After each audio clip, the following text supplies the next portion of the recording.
उत्तर प्रदेश की राजनीति में 2027 विधानसभा चुनाव भले अभी दूर हो, लेकिन सत्ता की लड़ाई की पटकथा अभी से लिखी जाने लगी है। लखनऊ से लेकर दिल्ली तक राजनीतिक गलियारों में हलचल तेज है। कोई विकास के नाम पर मैदान तैयार कर रहा है, कोई सामाजिक समीकरण साध रहा है, कोई संगठन मजबूत कर रहा है और कोई चुप रहकर सियासी चाल चल रहा है। सबसे पहले बात समाजवादी पार्टी की। अखिलेश यादव लगातार बेरोजगारी, महंगाई, किसानों और कानून व्यवस्था को मुद्दा बनाकर बीजेपी सरकार को घेर रहे हैं।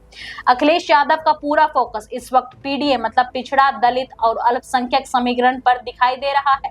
सपा यह संदेश देने की कोशिश कर रही है कि 2027 में बीजेपी को रोकने का सबसे बड़ा विकल्प वही है।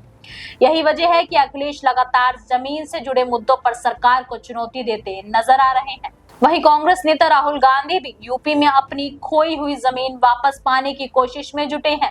रायबरेली और अमेठी को केंद्र बनाकर कांग्रेस लगातार एक्टिव दिखाई दे रही है। राहुल गांधी संविधान, सामाजिक न्याय, बेरोजगारी और आर्थिक हालात जैसे मुद्दों पर बीजेपी को घेर रहे हैं। कांग्रेस अब सिर्फ गठबंधन की राजनीति तक सीमित नहीं रहना चाहती, बल्कि यूपी में खुद को मजबूत विपक्ष के रूप में स्थापित करने की रणनीति पर काम कर रही है। दूसरी तरफ मुख्यमंत्री योगी आदित्यनाथ लगातार विकास मॉडल को जनता के सामने रख रहे हैं। एक्सप्रेसवे हो, एयरपोर्ट, निवेश, इंफ्रास्ट्रक्चर और कानून व्यवस्था को बीजेपी अपनी सबसे बड़ी ताकत के रूप में पेश कर रही है। बीजेपी की कोशिश साफ दिखाई दे रही है कि 2027 का चुनाव विकास बनाम परिवारवाद के मुद्दे पर सेट किया जाएगा।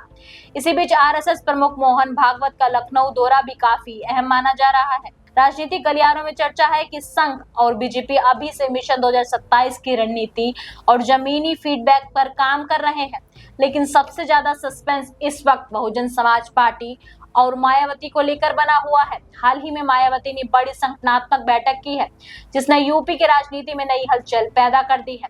खास बात ये रही कि यह बैठक आकाश आनंद को फिर से आगे लाने के बाद हुई है। राजनीतिक जानकार मान रहे हैं कि बीएसपी अब अपने पुराने दलित वोट बैंक के साथ साथ युवा वोटर्स को भी जोड़ने की कोशिश कर रही है। बैठक में बूथ स्तर तक संगठन मजबूत करने, नए कार्यकर्ताओं को जोड़ने और पार्टी को फिर से एक्टिव मोड में लाने पर जोर दिया जाएगा। मायावती इस बार ज्यादा बयानबाजी से बचते हुए साइलेंट पॉलिटिकल गेम खेलती दिखाई दे रही है।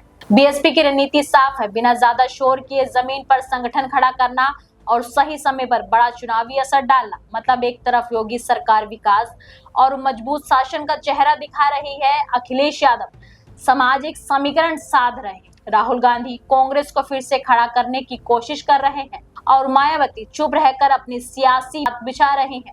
फिलहाल यूपी की राजनीति में बाहर भले शांति दिखाई दे रही है, लेकिन अंदर खाने 2027 की सबसे बड़ी लड़ाई की तैयारी शुरू हो चुकी है। देश की हर खबर सबसे पहले